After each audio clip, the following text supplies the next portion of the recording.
2 decades after the publication of Twilight in 2005, the saga's magnetic pull hasn't faded. The vampire love story between Edward Cullen and Bella Swan ignited a cultural phenomenon that defined a generation of fans, spawning blockbusters, heated debates, and countless memes. But while the romance and brooding allure of the Cullen family captivated millions, there's one lingering piece of Twilight lore that continues to frustrate longtime fans: the uneven, and often illogical, distribution of vampire superpowers within the Cullen clan. Glitter, golden eyes, and gaps in logic. In Stephenie Meyer's reimagining of vampire mythology, the Cullen family stood out not just for their sparkling skin and vegetarian blood diet, but for possessing individual supernatural gifts. Edward could read minds. Alice foresaw the future. Jasper manipulated emotions. These abilities set them apart even among vampires. However, not every member of the coven received this special treatment. Esme, Rosalie, Emmett, and Carlisle, characters who were emotionally rich and narratively pivotal, were left without any extra abilities beyond standard vampiric traits. This uneven distribution wasn't just a minor detail, it became a glaring flaw in the logic of the universe. If, as Meyer stated, these powers were amplified traits from a vampire's human life, fans argue that several overlooked Cullens had qualities that were far more compelling than the often flimsy justifications given to the gifted trio. The power problem: Edward and Jasper's gifts. Let's break it down. Edward's mind-reading ability supposedly stemmed from his natural perceptiveness as a human. Jasper's emotional manipulation linked back to his experience as a Confederate major skilled in persuasion. While Alice's premonitions were anchored in her tragic asylum-bound past and visions, Edward and Jasper's justifications felt thin, like retroactive patches rather than meaningful character development. Meanwhile, Carlisle, Esme, Emmett, and Rosalie, all of whom had rich, tragic human lives, were inexplicably denied any unique abilities. If anyone deserved supernatural upgrades, it was them. Carlisle and Esme, powerless pillars of the coven. Carlisle's origin as a compassionate doctor who resisted human blood was the epitome of willpower.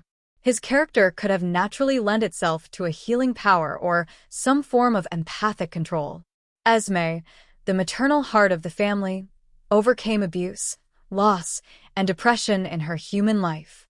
A supernatural ability to comfort, heal, or emotionally anchor others would have beautifully reflected her essence. Yet both were portrayed as kind, steady figures, without the magical enhancements that defined their children. Despite being the moral and emotional leaders of the Cullen family, they were narratively outshined by the powered trio. Emmett and Rosalie, wasted potential. Emmett's human life, full of physicality and strength, he literally wrestled bears, practically begged for super strength, yet this was hand-waved as a normal vampire trait. He remained comic relief and backup muscle, robbed of any defining magical trait. Rosalie, meanwhile, had one of the most heartbreaking human backstories in the saga. Her unfulfilled desire for a family and the trauma of her assault could have manifested as a protective or manipulative ability, perhaps something that allowed her to influence or shield others, fitting her defensive nature and deep emotional scars. Instead, she was reduced to being just the beautiful one. Missed opportunities and unbalanced storytelling. The inequality among the Cullen family didn't just affect fan perception, it weakened the internal consistency of the Twilight universe. When facing enemies like the Volturi, only the powered Cullens seemed capable of handling serious threats, despite the others being equally important emotionally and strategically. This power imbalance sidelined some of the saga's richest characters, forcing them into supporting roles that undercut their significance. While Rosalie, Emmett, Carlisle, and Esme all had powerful moments, Rosalie's reluctant maternal role with Renesmee, Emmett's brute strength in combat, Esme's unwavering kindness, and Carlisle's diplomatic acumen, their lack of unique powers often made them feel like narrative afterthoughts. The legacy of unfair power distribution. Twilight's world-building was never intended to be airtight, but the inconsistency in how powers were handed out left fans with a lingering sense of dissatisfaction.